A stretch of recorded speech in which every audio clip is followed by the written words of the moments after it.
ആരാണ് ശങ്കരാചാര്യർ? 1200 വർഷങ്ങൾക്ക് മുമ്പാണ് ശങ്കരാചാര്യർ ജനിച്ചത്.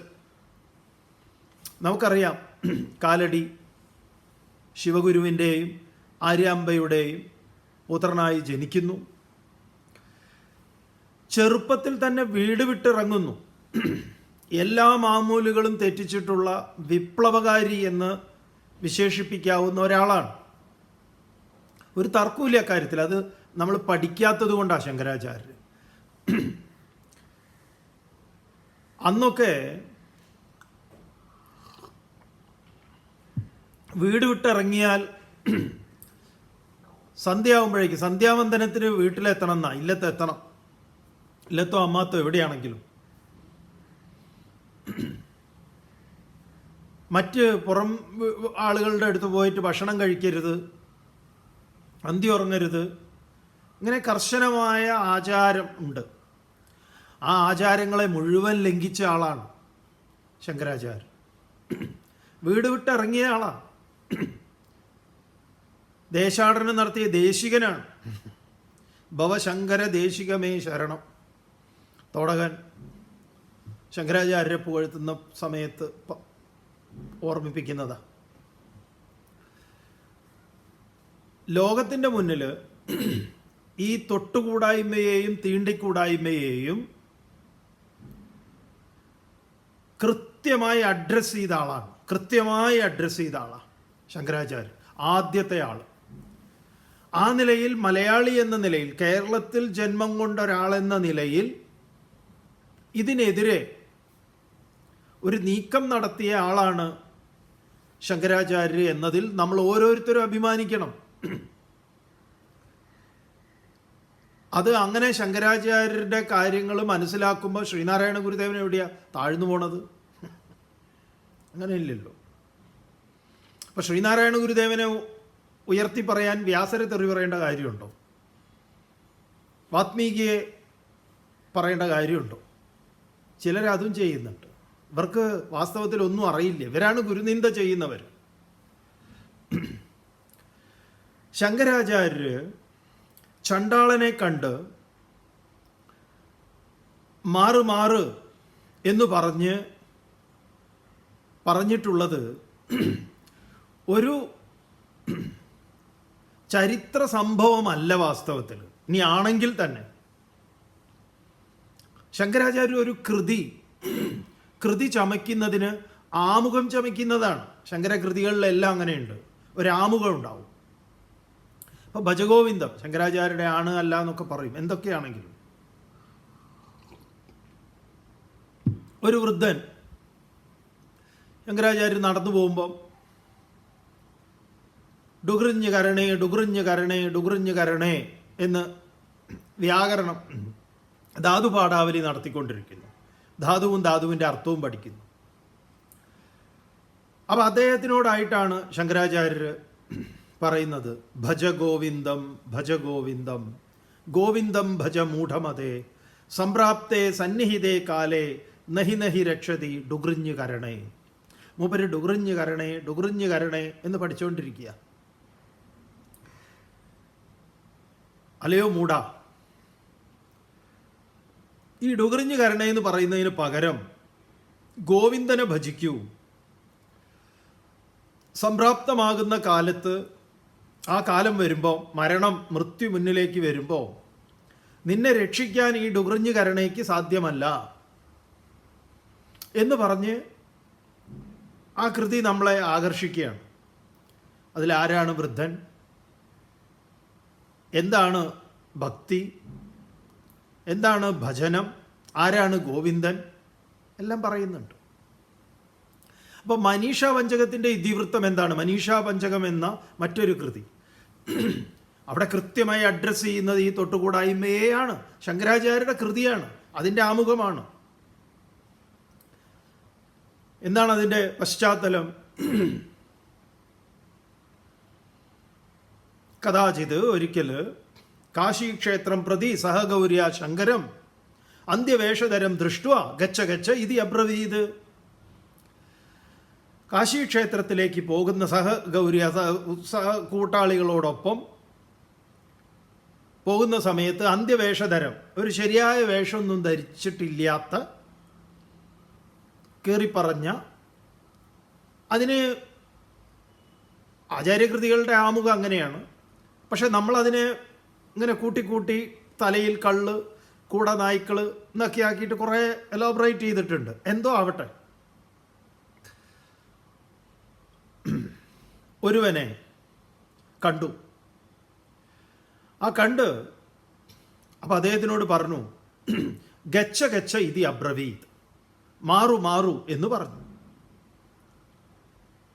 അപ്പോ അത് മാറു മാറു എന്ന് പറഞ്ഞത് ചണ്ടാളനോടാണ്. അപ്പൊ ഈ മാറു എന്ന് പറഞ്ഞ ആള് എവിടുന്നാ പറഞ്ഞത്?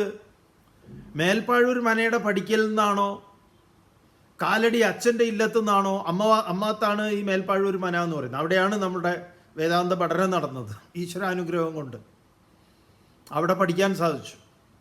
ഈ ശങ്കരകൃതികളൊക്കെ എവിടെയാണോ ശങ്കരാചാര്യർ ജനിച്ചത് അവിടുന്ന് പഠിക്കാൻ പറ്റും. അപ്പോ ചണ്ടാളൻ ഇങ്ങനെ അന്ത്യവേഷധരം ദൃഷ്ടുവ കാശീക്ഷേത്രം പ്രതി സഹഗൗര്യ ശങ്കരം അന്ത്യവേഷധരം ദൃഷ്ടുവ ഗച്ഛ ഗച്ഛ ഇതി അബ്രവീത്. അങ്ങനെ ആ വന്ന അവനോട് മാറു മാറു എന്ന് പറഞ്ഞു. അപ്പം ആ ആള് ശങ്കരാചാര്യരോട് ഇങ്ങോട്ട് ചോദിച്ചു, കിം ബ്രൂഹി ഗച്ഛ ഗച്ഛ ഇതി. അല്ല, എന്താ കിം ബ്രൂഹി, എന്താ പറയുന്നത് ഗച്ഛ ഗച്ഛ മാറു മാറു എന്ന്? മനസ്സിലായില്ല, ആരോടാണ് പറയുന്നത്? അങ്ങനെ മൂപ്പര് വീണ്ടും തുടർ ചോദ്യം ചോദിക്കുക. അന്നമയാത് അന്നമയം അഥവാ ചൈതന്യമേവ ചൈതന്യാത് ഹേ ദ്വിജവര ദൂരീകർത്തും വാഞ്ചസി കിം ബ്രൂഹി ഗച്ഛ ഗച്ഛ ഇതി. ഗച്ഛ ഗച്ഛ എന്ന് പറയുന്ന ഏത് വകുപ്പിലാ? അത് പറയൂ. മാറു മാറൂ എന്ന് പറഞ്ഞില്ലേ, എങ്ങോട്ടേക്കാ മാറേണ്ടത്? ആരോടാ മാറാൻ പറഞ്ഞത്? രണ്ട് ഓപ്ഷനാണ് എന്നെക്കുറിച്ചുള്ളത് അങ്ങ് നോക്കുന്ന സമയത്ത്. അന്നമയാത്, അന്നമയം എന്ന് പറഞ്ഞാൽ ഭക്ഷണം കഴിച്ച് അന്നത്താൽ, അന്നം ഭുജിച്ച് അന്നത്താൽ വൃദ്ധി പ്രാപിച്ച് മറ്റൊന്നിൻ്റെ അന്നമായി തീരുന്ന നമ്മുടെ ശരീരം അന്നമയമാണ്. അത് സ്വതവേ ജഡവുമാണ്. അങ്ങ് അങ്ങനെയാണോ എന്നെ പരിഗണിക്കുന്നത്? അങ്ങനെയാണെങ്കിൽ നമ്മൾ രണ്ടുപേരും, അങ്ങും ശാപ്പിടുന്നുണ്ട് ഞാനും ശാപ്പിടുന്നുണ്ട്. ശാപ്പിടുന്നതിൽ വ്യത്യാസങ്ങൾ ഉണ്ടാവാം. അന്നമയാത് അഥവാ അന്നം. ഇനി ചൈതന്യമേവ ചൈതന്യാത്. ഇനി അതല്ല, അങ്ങ് പറയാണ് ഈ അന്നമയം എന്ന് പറഞ്ഞു കഴിഞ്ഞാൽ തന്നെ അത് ജഡമായി പരിഗണിച്ചു കഴിഞ്ഞാൽ അതിന് സ്വയമേവ മാറാൻ സാധിക്കില്ല. അതൊന്ന്. രണ്ട്, ചൈതന്യമേവ ചൈതന്യാത്, ചൈതന്യമായിട്ട് ഒന്നിനെ കാണാം, ഈ പ്രപഞ്ചത്തിലെ എല്ലാറ്റിനെയും കാണാം. അങ്ങനെ കാണുന്ന സമയത്ത് അതിനോട് മാറാൻ പറയേണ്ട കാര്യമൊന്നുമില്ല. ഫിലോസഫിയാണിത്. കിം ബ്രൂഹി. അപ്പൊ ചൈതന്യമാണെങ്കിൽ ചൈതന്യത്തിന് ഒരു സ്ഥലത്ത് നിന്ന് വേറൊരു സ്ഥലത്തേക്ക് മാറണമെങ്കിൽ അത് അവിടെ ഇല്ലാതിരിക്കണം.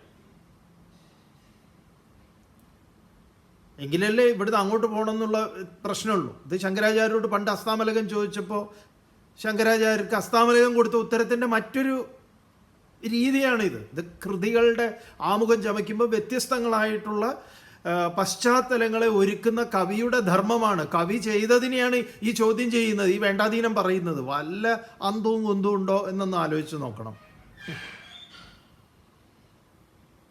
അപ്പൊ അന്നമയാത് അന്നമയം അഥവാ ചൈതന്യമേവ ചൈതന്യാത് ഹേ ദ്വിജവര. അങ്ങ് ദ്വിജവരനാണ്. ദ്വിജൻ എന്ന് പറഞ്ഞാൽ ബ്രാഹ്മണൻ, രണ്ടാമത് ജനിച്ചവൻ, ഉപനയനാദി കർമ്മങ്ങൾ ചെയ്തവൻ, വരൻ ശ്രേഷ്ഠൻ. അല്ലയോ ശ്രേഷ്ഠനായ ബ്രാഹ്മണ ശ്രേഷ്ഠ, കിം ബ്രൂഹി, എന്തുകൊണ്ട് അങ്ങ് പറയണു? ഗച്ഛ ഗച്ഛ ഇതി അബ്രവീത്.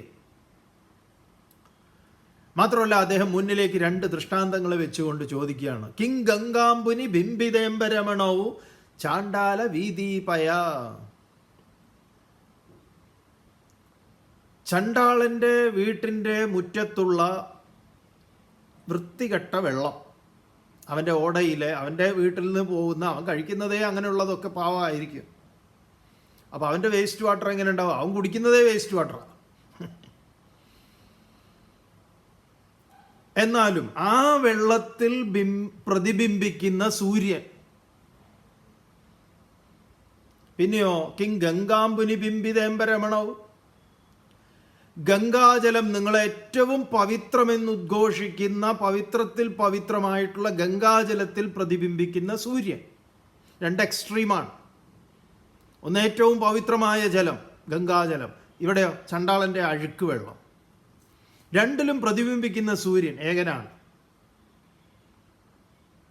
കാഞ്ചനഗടി മൃത്കുംഭയോർ വാമ്പരെ. മൂപ്പര് വീണ്ടും രണ്ടാം ഒരു ഇതും കൂടെ ചോദിച്ചു. കാഞ്ചനഗടി സ്വർണത്തിൻ്റെ കുടം, മൃത്കുംഭയോഹോ മണ്ണിൻ്റെ കുടം.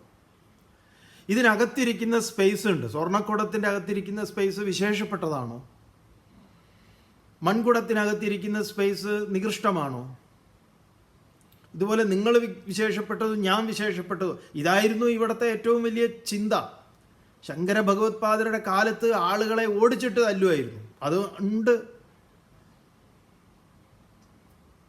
മനുഷ്യനെ ഇത്രമാത്രം ശ്രീനാരായണ ഗുരുദേവൻ്റെ കാലത്ത്, ശങ്കരാചാര്യ 1200 വർഷം മുമ്പാണെങ്കിൽ ഇതൊക്കെ പറയുകയും കൃതി ചെയ്യുകയും ചെയ്തിട്ട് അതിന് മാറ്റമൊന്നും ഉണ്ടായിട്ടില്ല. ഗുരുദേവൻ്റെ കാലത്ത് ഇതുപോലെ വഴി നടക്കാൻ പറ്റില്ല. ഗുരുദേവൻ റിക്ഷവണ്ടിയിൽ വൈക്കം ക്ഷേത്രത്തിൻ്റെ മുന്നിൽ കൂടെയുള്ള വഴിയിൽ രാജവിളംബരം വന്നതിന് ശേഷം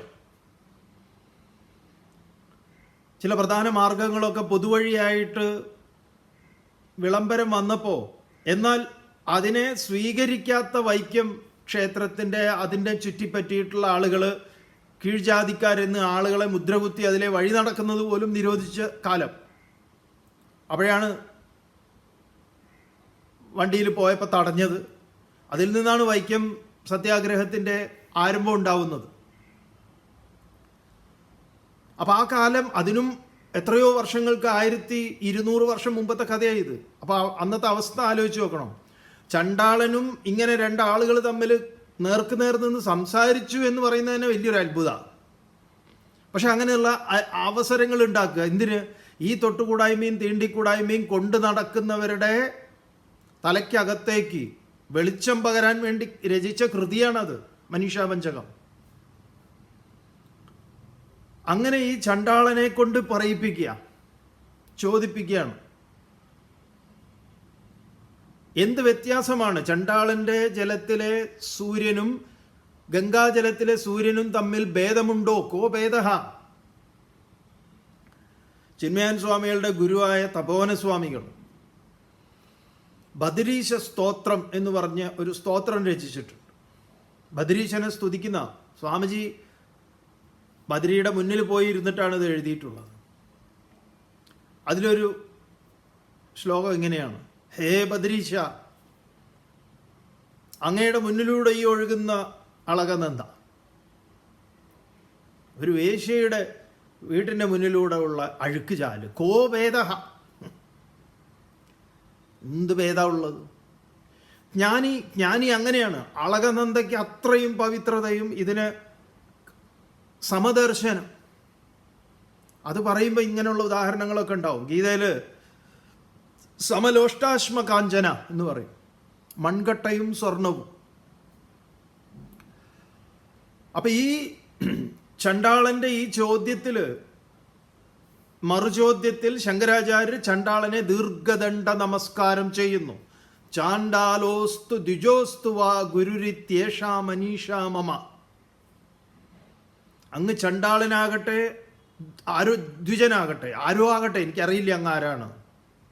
ചാണ്ടാലോസ്തു ദ്വിജോസ്തുവ ഗുരുരിത്യേഷാ മനീഷാ മമ. എൻ്റെ ഇതാ ഉറച്ച തീരുമാനത്തിൽ നിന്നുള്ള എൻ്റെ സമ്പൂർണ്ണ സമർപ്പണം. എന്തിനാ? ഈ സമൂഹത്തിൽ അന്ന് ഈ ബ്രാഹ്മണരെന്ന് പറയുന്നവരെന്തോ വിശേഷപ്പെട്ട ജനുസാണെന്നും, ഇന്നും ഉണ്ടല്ലോ വണ്ടിയിൽ സ്റ്റിക്കർ ഒട്ടിച്ച് നടക്കുന്ന ആളുകളൊക്കെ ഉണ്ടല്ലോ. ഒന്നുമില്ല എന്നുള്ളത് വേറൊരു കാര്യം. അറിവ് കൊണ്ടാണ് ബ്രാഹ്മണനാവുന്നത്. ബ്രഹ്മമാർഗത്തിൽ മനസ്സ് സഞ്ചരിക്കുക. ബ്രഹ്മഭാവേ മനശ്ചാരം. ബ്രഹ്മചാരിക്കും ബ്രാഹ്മണനും ഒക്കെ ഒരേ അർത്ഥമാണ് പറഞ്ഞിരിക്കുന്നത്. ബ്രഹ്മണി ചരിതും ശീലം യസ്യ സ. ബ്രഹ്മമാർഗത്തിൽ ചരിക്കുക. അത് ആർക്ക് വേണമെങ്കിലും ആവാം. ജാതിയുമായിട്ട് അതിനൊരു ബന്ധവുമില്ല. അപ്പോൾ അതിനെ പൂർണ്ണമായി ഉന്മൂലനം ചെയ്ത ആളാണ്, ഉന്മൂലനം ചെയ്യാൻ പ്രയത്നിച്ച ആളാണ്. അദ്ദേഹത്തിൻ്റെതാണ് പ്രസിദ്ധമായ വരികൾ വിവേക ചൂടാമണിയിൽ. ജാതി നീതി കുലഗോത്ര ദൂരകം നാമരൂപ ഗുണദോഷവർജിതം ദേശകാല വിഷയാദിവർത്തിയത് ബ്രഹ്മതത്വമസി ഭാവയാത്മനി. ജാതി ചോദിക്കരുത്, ജാതി ചിന്തിക്കരുത്, ജാതി പറയരുത് എന്ന് ശ്രീനാരായണ ഗുരുദേവൻ പറഞ്ഞിട്ടുണ്ട് എങ്കിൽ കേരളത്തിൽ മലയാളിയായ ഒരാൾ 1200 വർഷം മുമ്പ് പറഞ്ഞിട്ടുണ്ട്. ജാതി ചോദിക്കരുത് എന്ന് മാത്രമല്ല, ജാതി, നീതി, കുലം, ഗോത്രം, നാമം, രൂപം, ഗുണം, ദോഷം, വർജിതം, ഇതൊക്കെ നീ ഉപേക്ഷിക്കണം. ദേശകാല വിഷയാദിവർത്തിയത്, ദേശകാല വിഷയങ്ങളെയൊക്കെ നാമരൂപാദികൾക്കൊക്കെ അപ്പുറത്തുള്ള ഒരു പരമമായ സത്യമുണ്ട്. തത് ത്വം അസി, തത്വമസി ഇതി ഭാവയ ആത്മനി. നിന്റെ മനോബുദ്ധികളിൽ, നിന്റെ ആത്മാവിൽ അതിനെക്കുറിച്ച് നീ ഭാവന ചെയ്യൂ. ശ്രീനാരായണ ഗുരുദേവനെ പുകഴ്ത്തുന്നതിന് ശങ്കരാചാര്യരെ ഇകഴ്ത്തേണ്ടുന്ന കാര്യമുണ്ടോ വാസ്തവത്തിൽ? ഈ അടുത്തല്ല കഴിഞ്ഞ ദിവസം ഒരു വീഡിയോ കാണാനിടയായി. ഒരാൾ അയച്ചു തന്ന വീഡിയോ. എന്താണ് അതിൽ പറയുന്നത്? അമേരിക്കയിൽ ഒരു യൂണിവേഴ്സിറ്റിയിലോ എവിടെയോ ഒരു അമേരിക്കക്കാരൻ പ്രസംഗിക്കുന്നു. എനിക്ക് ഒരു സ്വീകാര്യനായിട്ടുള്ളത്, അല്ലെങ്കിൽ ഞാൻ മോഡലായിട്ട് സ്വീകരിക്കുന്നത് ശ്രീനാരായണ ഗുരുവിനെയാണ്, മറ്റാർക്കും അവിടേക്ക് എത്താൻ സാധിച്ചിട്ടില്ല എന്നുള്ള മട്ടിൽ. അപ്പോൾ അതിലെ ശ്രോതാക്കളിൽ ഒരാൾ ഒരു ചോദ്യം ചോദിച്ചു. അപ്പോൾ ശങ്കരാചാര്യരെ നിങ്ങൾക്ക് അംഗീകരിക്കാൻ പറ്റില്ലേ എന്ന് ചോദിച്ചു. അപ്പോൾ അദ്ദേഹം പറഞ്ഞു അത്രേ, ഇല്ല, കാരണം ശങ്കരാചാര്യർ ചണ്ടാളിനെ കണ്ടപ്പം തിരിഞ്ഞു നടന്ന ആളാണ്, അതുകൊണ്ട് ജാതി വിവേചനമുള്ള ആളാണ്, ജാതി ചിന്തയുള്ള ആളാണ്, ജാതി ചിന്ത പോവാത്ത ആളാണ്, അതുകൊണ്ട് ശങ്കരാചാര്യരെ ഞാൻ അംഗീകരിക്കുന്നില്ല. വാസ്തവത്തിൽ ശങ്കരാചാര്യരെ കുറിച്ച് അറിയാത്തത് കൊണ്ടാണ് ഇങ്ങനെ ഒരു പരാമർശം നടത്തുന്നത്. ഇതുപോലെ പലപ്പോഴും പലരും ഇങ്ങനെ പറഞ്ഞു കേട്ടിട്ടുണ്ട്. ഒരിക്കൽ നമ്മൾ ശ്രീനാരായണ ഗുരുദേവനെ കുറിച്ച് ഒരഭിപ്രായം പറഞ്ഞപ്പോൾ പ്രാതസ്മരണീയനായിട്ടുള്ള സൂര്യ തേജസ്സായിട്ടുള്ള ശ്രീനാരായണ ഗുരു ഋഷി പരമ്പരയിൽ, ആ പാരമ്പര്യത്തിലെ തേജസ്സുറ്റ ഒരു കണ്ണിയാണ്. അപ്പോൾ വ്യാസർ മുതൽ എണ്ണിയിട്ട് ശങ്കരാചാര്യർ തുടങ്ങിയിട്ടുള്ള ഗുരുപരമ്പരയുടെ തേജസ്സുറ്റ കണ്ണി എന്ന അഭിപ്രായത്തെ ഇതേപോലെ മാതൃഭൂമി പത്രത്തിൽ ഇതേപോലെ ഒരാൾ വന്നിട്ട് അങ്ങനെ കുറച്ച് ഈ ശങ്കരാചാര്യരൊന്നും വാലിൽ കൊണ്ടുപോയി ശ്രീനാരായണ ഗുരുവിനെ കെട്ടണ്ട എന്നൊക്കെ പറഞ്ഞുകൊണ്ട്, വാസ്തവത്തിൽ വെറും വിവരക്കേട്. ശ്രീനാരായണ ഗുരുദേവനെ പുകഴ്ത്തുന്നതിന് ശങ്കരാചാര്യരെ ഇകഴ്ത്തേണ്ടുന്ന കാര്യമെന്ത്? ശ്രീനാരായണ ഗുരുദേവൻ എന്തെങ്കിലും പറഞ്ഞിട്ടുണ്ടെങ്കിൽ അതെല്ലാം ശങ്കരാചാര്യർ പറഞ്ഞിട്ടുള്ളതാണ്. ശ്രീനാരായണ ഗുരുദേവൻ പുതിയത് എന്തെങ്കിലും ഈ ശങ്കരാചാര്യരോ സനാതന ധർമ്മത്തിലെ ഋഷീശ്വരന്മാർ പറയാത്തതായിട്ടുള്ള എന്തെങ്കിലും പറഞ്ഞിട്ടുണ്ടോ?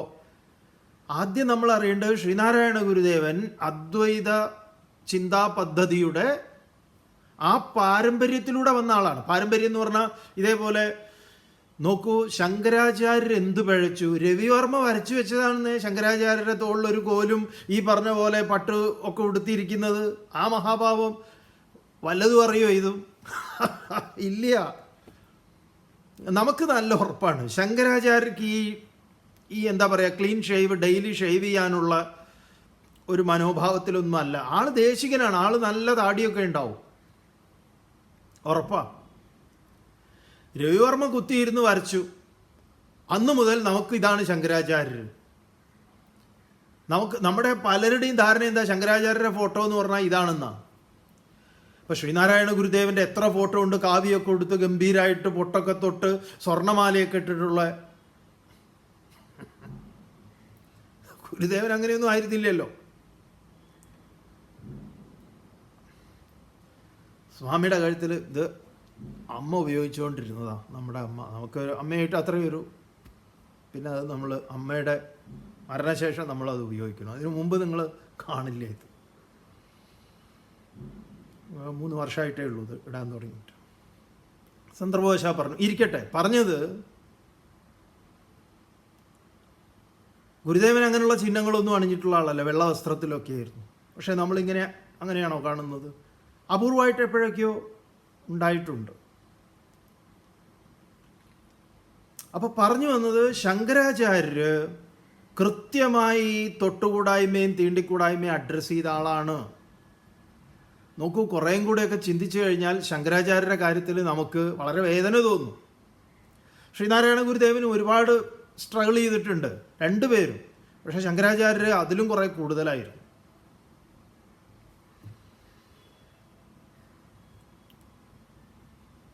ആലോചിച്ച് നോക്കൂ, നിങ്ങൾ സ്വയം ആലോചിക്കണം. ശങ്കരാചാര്യരുടെ അവസാന കാലം അമ്മയ്ക്കൊരു വാക്ക് കൊടുത്തിട്ടുണ്ടായിരുന്നു. എപ്പോഴാണോ അമ്മ സ്മരിക്കുന്നത് തന്നെ,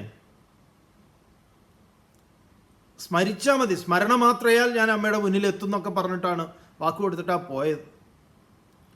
ഇതേപോലെ ശങ്കരനെ കാണണം. അമ്മ ഇട്ട സന്യാസത്തിന് വലിയ എന്താ പറയുക സമ്പ്രദായമൊക്കെ ചമച്ച ആളാണ് ദശനാമി. പക്ഷേ സ്വന്തം പേര് അമ്മ ഇട്ട പേര് മാറ്റിയിട്ടില്ല. നമുക്കൊക്കെ പേര് മാറ്റിയിട്ടുണ്ട്. ആചാര്യസ്വാമികൾ എന്നൊക്കെ നമ്മൾ ഇന്നാണ് പറയുക. അപ്പം ആ ശങ്കരാചാര്യർ അമ്മയ്ക്കൊരു വാക്ക് കൊടുത്തു. അമ്മയുടെ അവസാന സമയത്ത് വരുന്നു. ഗംഭീരമായ ആ മാതൃപഞ്ചകം, അമ്മയുടെ മരണത്തിന് ദേഹവിയോഗം നടക്കുമ്പോൾ ശങ്കര ഭഗവത്പാദരുണ്ട്. അവിടെ അമ്മയെ നമസ്കരിക്കുന്നുണ്ട്. അത് തന്നെ ഒരു കൃതിയാണ്. ആസ്താം താവതിയം പ്രസൂതി സമയേ ദുർവാരശൂലവ്യധാ നൈരുച്യം തനുശോഷണം മലമയീ ശയ്യാച്ച സാംവത്സരീ ഏകസ്യാപി ന ഗർഭഭാരഭരണ ക്ലേശസ്യ യസ്യാക്ഷമോ ദാതും നിഷ്കൃതിമുന്നതോസ്മി തനയൈ തസ്യൈ ജനന്യൈ നമഃ. എന്ത് ഗംഭീര പ്രാർത്ഥനയാണെന്നറിയോ? നമസ്കാരമാണ് അമ്മയ്ക്ക്. മുഴുവൻ റിവൈൻഡ് ചെയ്ത് പ്ലേ ചെയ്യാണ്. ഉദരത്തിൽ താൻ ഇരിക്കുന്ന സമയത്ത് മുതൽ അസ്താം താവതിയം പ്രസൂതി സമയേ, അമ്മ പ്രസവിക്കുന്ന സമയത്ത് അമ്മയ്ക്കുണ്ടായ വേദന, പ്രസവവേദന. ദുർവാരശൂലവ്യഥ, എത്രമാത്രമുള്ള വ്യതയായിരുന്നു. അത് മാത്രമാണോ? ഗർഭകാലത്ത് നൈരുച്യം, ഭക്ഷണത്തിന് രുചിയില്ലായ്മ, കഴിച്ചാൽ ഛർദ്ദിക്കുക, കഴിക്കണം തോന്നുക. പ്രസവിച്ച് കഴിഞ്ഞിട്ടുള്ള പിന്നെന്താ? തനുശോഷണം മലമയി ശയ്യാച്ച സാംവത്സരീ. ഇവനൊന്ന് എഴുന്നേറ്റ് കുറച്ചൊക്കെ ഒന്ന് നടക്കാനാവുന്നത് വരെ ഇവൻ്റെ ഷീയും ഷൂയും, അതുകൊണ്ടാണ് ശിശു എന്ന് പറയുന്നത്. അത്ര 1ഉം 2ഉം അമ്മയുടെ. ഇന്നത്തെ പോലത്തെ പാക്കിംഗ് സംവിധാനമൊന്നും അല്ലല്ലോ. അമ്മ കിടക്കുന്നിടത്ത് അമ്മയുടെ അടുത്ത് തന്നെ എന്തെങ്കിലും അറപ്പോടോ വെറുപ്പോടോ അമ്മ അതിനെ ട്രീറ്റ് ചെയ്തിട്ടുണ്ടോ? ഏകസ്യാപി ന ഗർഭഭാരഭരണ ക്ലേശസ്യ യസ്യാക്ഷമോ ആ സമയത്ത് ഗർഭധാരണം കഴിഞ്ഞ് ആ പൂർണ്ണ ഗർഭമായിരിക്കുമ്പം നടക്കുക, ഇരിക്കുക, കിടക്കുക, അതിലൊക്കെ ഉണ്ടായിട്ടുള്ള വേദനകൾ, ബുദ്ധിമുട്ടുകൾ ഇതൊക്കെ ഞാൻ ഇന്ന് ഓർക്കുന്നു. ക്ഷന്തവ്യം എല്ലാം എന്നോട്, ഞാൻ അതിന് എന്താ എനിക്ക് അതിൽ ചെയ്യാനുള്ളത്?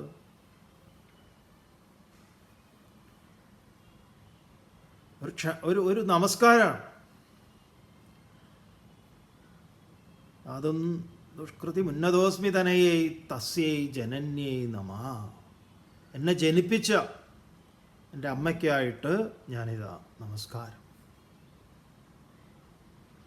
എന്നിട്ടോ അടുത്തതല്ലേ കേമായിട്ടുള്ള കാര്യം. ശങ്കരാചാര്യരെ കുറിച്ച് പറയുമ്പോൾ നമ്മൾ എന്താ പറയുക? അദ്വൈതമത സ്ഥാപകൻ. മൂപ്പരങ്ങനെ ഒന്നും സ്ഥാപിച്ചിട്ടില്ല, അത് വേറൊരു കാര്യം. അദ്വൈതമതം സ്ഥാപിച്ച ആളാണെങ്കിൽ മുമ്പ് അദ്വൈതം ഇല്ലാതിരിക്കണം. അദ്വൈതം അതിന് മുമ്പേ ഉണ്ടേ. അദ്വൈതം അങ്ങനെ സ്ഥാപിക്കേണ്ട ഒരു വിഷയവും അല്ല. ഇരിക്കട്ടെ, അതിൻ്റെയൊക്കെ വലിയ ആളെന്ന നിലയിൽ അങ്ങനെയുള്ള ഒരാളുടെ അമ്മ മരിച്ചു കഴിഞ്ഞാൽ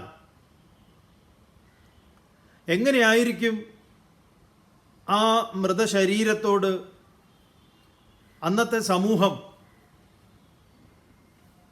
അതിനെ സ്വീകരിക്കുന്നത്? അല്ലെങ്കിൽ അവർ അനന്തര പരിപാടികൾ എന്തൊക്കെയായിരിക്കും? എന്താ ശങ്കരാചാര്യരോട് ചെയ്തത്? അദ്ദേഹത്തിനെ പടിയടച്ച് പിണ്ടം വെച്ചതാണ് ഇവർ, ഈ ആചാരവാദികൾ. ഇതിനെതിരെ അദ്ദേഹം ഓരോ വീടുകൾ, ആരുടെയൊക്കെ വീടുകളിൽ, അവരുടെയൊക്കെ ജാതി ഇതൊന്നും നോക്കിയിട്ടാണോ അദ്ദേഹം ഓരോ സ്ഥലത്തും പോയിട്ടുള്ളത്? ഓരോ സ്ഥലത്ത് അന്ത്യം ഉറങ്ങിയത്?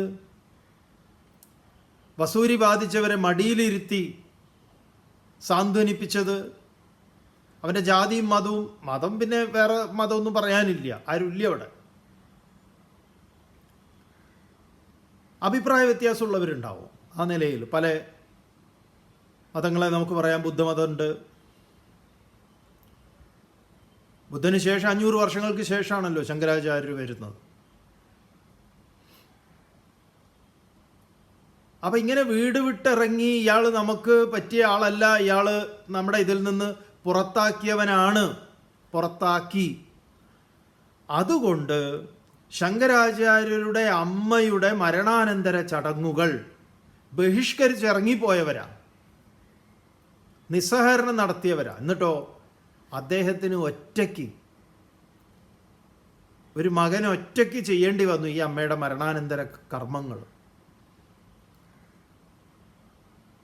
നദിയിൽ നിന്ന് പെറുക്കിയെടുത്ത തടിക്കഷ്ണങ്ങളും വാഴപ്പോളകളും ഒക്കെ കൂടെ വെച്ചിട്ടാണ് ആ ചിത കത്തിക്കുന്നത്. ഒരു മകൻ. ആരാണ് അദ്ദേഹം? സനാതന ധർമ്മത്തിനു വേണ്ടി ഇത്രയേറെ സംഭാവന ചെയ്തിട്ടുള്ള ഒരു മഹാവ്യക്തി. ആ വ്യക്തിയോട് അന്നത്തെ സമൂഹം, അദ്ദേഹം ഈ തൊട്ടുകൂടായ്മയെയും തീണ്ടിക്കൂടായ്മയെയും സംരക്ഷിച്ച ഒരു ജാതിക്കോമരമായിരുന്നു എങ്കിൽ തീർച്ചയായിട്ടും നമുക്ക് പറയാം അദ്ദേഹം ഇതിനെയൊക്കെ പരിപോഷിപ്പിച്ച ആളാണ്. മറിച്ച് അദ്ദേഹത്തിൻ്റെ ജീവിതത്തിൽ അങ്ങനെയാണല്ലോ. അങ്ങനെ ഇതിനെ പോഷിപ്പിച്ച ആളായിരുന്നുവെങ്കിൽ അദ്ദേഹത്തിൻ്റെ അമ്മയുടെ ഇതിൽ എന്തായിരുന്നു കിട്ടേണ്ടിയിരുന്നത്? അവസാനം ഇത് കഴിഞ്ഞ് അദ്ദേഹം എന്ത് ചെയ്തു? നേരെ പോയി ഇവിടുന്ന് നാടേ വിട്ടു. കേരളത്തോട് ടാറ്റാ ബൈ ബൈ. കേദാർ, ഹിമാലയത്തിലേക്കാണ് പോയത്. അവിടെയാണ് സമാധി. അല്ല അപ്പോൾ തൃശ്ശൂർ വടക്ക്, അതൊക്കെ പറയും. ഇന്ന് നമ്മൾ ശങ്കരാചാര്യർ ഇങ്ങനെ പറയും, അതങ്ങനെയാണ് ഇങ്ങനെയാണ്. ശങ്കരാചാര്യർ എഴുതാത്ത കൃതി ശങ്കരാചാര്യരുടെ പേരിലൊക്കെ കൊണ്ട് നടക്കുന്ന, മനസ്സിൽ മുഴുവൻ വിഷം പേറുന്ന ഇത്തരം തൊട്ടുകൂടായ്മയും തീണ്ടിക്കൂടായ്മയും ഇവിടെ നിലനിൽക്കണമെന്ന് ആഗ്രഹിക്കുന്നവർ ശങ്കരാചാര്യരുടെ അക്കൗണ്ടിൽ ഇങ്ങനെ ഇട്ടിട്ടുണ്ട്. അതിനൊന്നും ശങ്കരാചാര്യർ ഉത്തരവാദിയല്ല. ശങ്കരാചാര്യരെ അറിയാൻ നിങ്ങൾ ശങ്കരാചാര്യരുടെ കൃതി പഠിക്കണം. ശ്രീനാരായണ ഗുരുദേവനെ അറിയാൻ കൃതി പഠിക്കണം. രണ്ടുപേരും എന്താ പറയുക, നമ്മുടെ സ്വകാര്യ അഹങ്കാരം തന്നെയാണ് മലയാളികളുടെ. രണ്ടുപേരും പ്രവർത്തിച്ചത് രണ്ട് കാലഘട്ടത്തിലാണ്. മനുഷ്യരാശിയുടെ ഉന്നമനത്തിനും നന്മയ്ക്കും സർവോപരി ആധ്യാത്മികമായിട്ടുള്ള വളർച്ചയ്ക്കുള്ളതാണ്.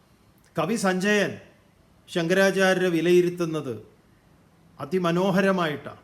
പെരുക്കൂ വള്ളത്തോളിനെ 10 കൊണ്ടോ 100 കൊണ്ടോ കിട്ടുന്നു നമുക്കൊരു ഷേക്സ്പിയർ. പെരുക്കൂ രാമാനുജത്തെ 10 കൊണ്ടോ 100 കൊണ്ടോ കിട്ടുന്നു നമുക്കൊരു ഐൻസ്റ്റീനെ. എന്നാൽ ഏതൊരു പാശ്ചാത്യ മസ്തിഷ്കം കൊണ്ട് എത്ര പെരുക്കിയാലും കിട്ടില്ലൊരു ശങ്കരനെ. അതാണ് ശങ്കരൻ.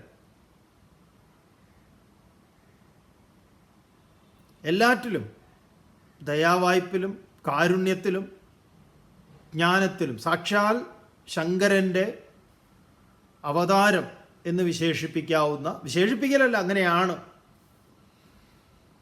ശ്രീനാരായണ ഗുരുദേവൻ്റെ സാക്ഷാൽ നാരായണമൂർത്തയെ എന്ന് കവി പാടിയതുപോലെ. അതുകൊണ്ട് ഗുരുദേവനെ പുകഴ്ത്തുന്നതിന് ശങ്കരാചാര്യ 4 തെറി പറയാം എന്ന് കരുതുന്ന മൂഢന്മാർ ഈ കാര്യങ്ങൾ അറിയാത്തവരാണ്. അതുകൊണ്ട് സഹൃദരായ നല്ലവരായ നാട്ടുകാരോട്, നമുക്ക് ജനങ്ങളോട് പറയാനുള്ളത്, ഇത്തരം ഈ ട്രാപ്പുകളിലൊന്നും പോയി നിങ്ങൾ വീഴരുത്. രണ്ടുപേരും നമ്മുടെ ഈ ഗുരുപരമ്പരയുടെ തേജസ്സുറ്റ കണ്ണികളാണ്. രണ്ടുപേരുടെയും കൃതികൾ പഠിക്കുക.